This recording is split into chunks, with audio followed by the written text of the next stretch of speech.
49 have reported, though they are 2 are on the way back.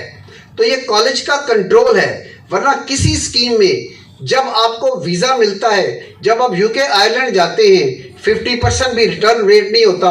College के control की वजह से 99% जो है बच्चे दे आर रिपोर्टिंग बैक, इसलिए कि आगे बैग फिर जा सकता है। इसलिए इसका नाम जो brain gain and not the brain drain. And we are having a regular meeting with the presidents of the Royal colleges.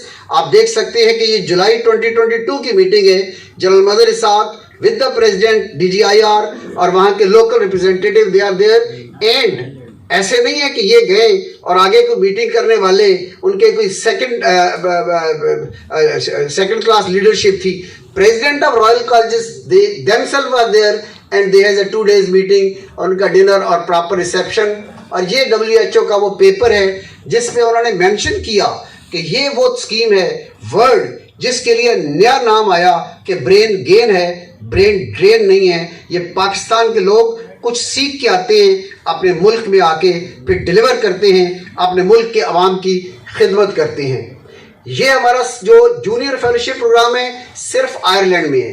बाद में फेलोज ने कहा, ये जो यंगस्टर बैठे हैं कि कॉलेज हमारे लिए क्या कर रहा, सीनियर फेलोशिप प्रोग्राम आ गया, साल 2 साल के लिए 30 डिसिप्लिन में यूके जा सकते हैं। और ये वो वीडियो कनेक्टिविटी के साथ इंटरव्यू है 2022 के। और ये हमारे 50+ बच्चे इस वक्त यूके जो है दे आर ऑन द वे।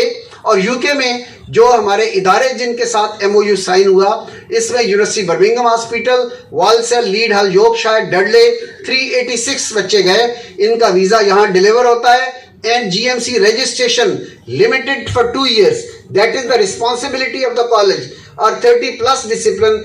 आज काउंसिल की मीटिंग है और खुशखबरी आज ये है कि 2 और इदारों ने कहा कि इस स्कीम को हम भी फॉलो करना चाहते हैं। And in 30 different discipline we are going to expand that programme. लेकिन एक कॉलेज जिसमें बिलीव करता है दैट इज क्वालिटी अश्योरेंस। ऐसे ना हो कि स्कीम आगे चलती जाए, वेरिएशन और क्वालिटी को कॉम्प्रोमाइज करते रहे।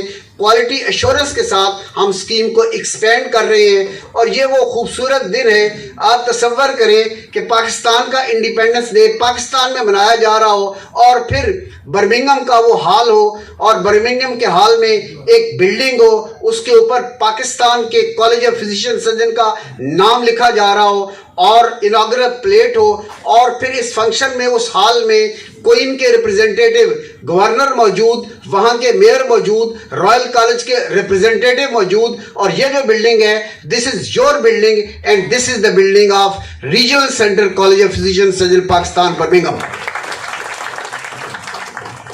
राशिद लतीफ साहब एक सेमिनार में I invited him as the chief guest Fatima Jinnah medical university में। आज से 3 हफ्ते की पहले की बात है।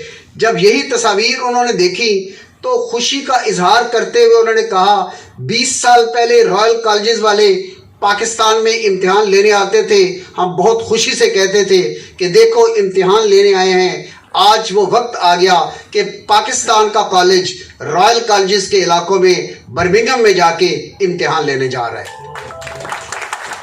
और ये एग्जामिनेशन सेंटर हमारे ये देख रहे हैं, this is the examination centre at Birmingham.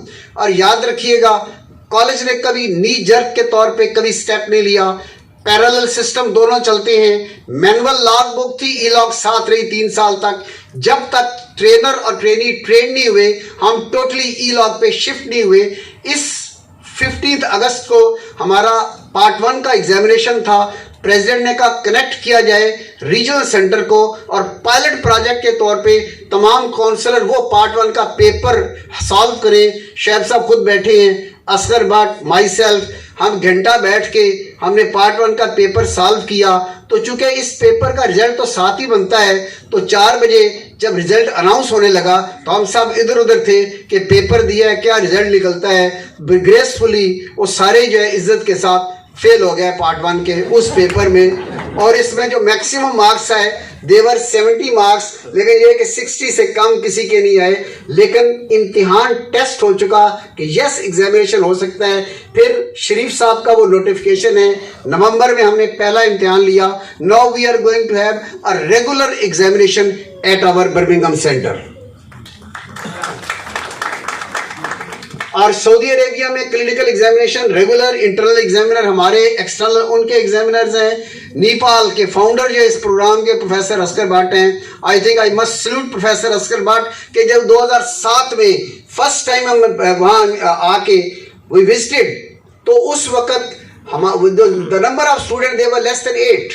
तो कौंसिल में बात की गई कि प्रोग्राम को ख़त्म कर दिया जाए नेपाल में। तो उस वक्त प्रेसिडेंट ने कहा somebody should take the responsibility। Oscar Bhatt साहब ने कहा नेपाल की जिम्मेदारी मैं लेता हूँ, और हमने इस शर्त पे कि सिर्फ पोस्ट ग्रेजुएट प्रोग्राम एक्सपेंशन की बात करेंगे और कोई प्रोग्राम नहीं होगा। तो अब ये वक्त आ गया कि माशाल्लाह हमारा पार्ट 1 एग्जामिनेशन रेगुलर हो रहा, पार्ट 2 रेगुलर हो रहा, और अब वो वक्त आ चुका कि कॉलेज ऑफ फिजिशियन सर्जन की पहली इंटरनेशनल कॉन्फ्रेंस नेपाल में हुई। 60+ फेलोज को डेकोरेट किया गया विद FCPS पाकिस्तान। और अभी शहब साहब के पास में बैठा था तो अब्बास मेमन साहब तज़किरा कर रहे थे कि कल हैदराबाद की कॉन्वोकेशन होने जा रही है। तो मेरे इल्म में नहीं है कि कुछ गुज़श्ता 10 सालों में हम कॉन्वोकेशन हमने पहले यहाँ की कि नहीं की। तो जिस तरह नेपाल वाले खुश थे, आई एम श्योर कि हैदराबाद वाले भी खुश होंगे कि कॉन्वोकेशन हैदराबाद होने जा रही, एंड इंशाल्लाह this will be a regular feature. Hyderabad में कॉन्वोकेशन हुआ करेगी। अब हमारी एक्टिविटी जो लास्ट वीक की है, साउथ अफ्रीका से प्रोफेसर आमिर जमान के जरिए वेस्टर्न का क्लास फेलो था, हमने कोलैबोरेट किया। और साउथ अफ्रीका भी डेवलपिंग कंट्री, और हमारा कॉलेज और उनका कॉलेज तकरीबन एक ही पेस पे हैं। College of medicine south Africa, उस कॉलेज के नीचे 29 कॉलेजेस हैं। हमारे पास 76+ फैकल्टीज हैं। हमारे फैकल्टी के हेड को डीन कहा जाता है, उनके कॉलेज के हेड को प्रेसिडेंट कॉलेज कहते हैं, जो उनका सब कॉलेज है, और एक सेंट्रल प्रेसिडेंट है। We had a 4 days meeting with them, और उसमें ये प्रोग्राम बड़ा हेक्टिक प्रोग्राम, जिसमें 1-to-1 meeting with all the president of Royal Colleges हुई। और एंड पे उनका प्रेसिडेंट ये कह रहा था कि साउथ एशिया में एक ऐसा इदारा हम सोच भी नहीं सकते थे कि करें